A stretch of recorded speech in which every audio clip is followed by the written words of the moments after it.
The supraclavicular block targets the trunks and divisions of the brachial plexus. The patient here is positioned supine with head turned away from the block site.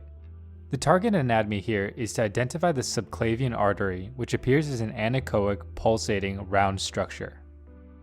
The parietal pleura and first rib are visualized as linear hyperechoic structures lateral and deep to the subclavian artery.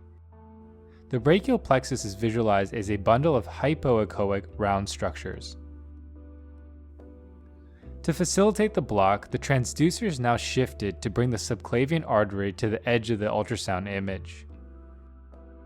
The middle scalene and omohyoid muscles are now visualized more prominently, and the subclavian artery crosses over the first rib. The suprascapular nerve is a branch of the upper trunk of the plexus with fibers from C5 and C6. The trunks and divisions again are seen as hypoechoic round structures. The needle target should be within the brachial plexus sheath, with spread of local anesthetics surrounding the trunks and divisions of the plexus.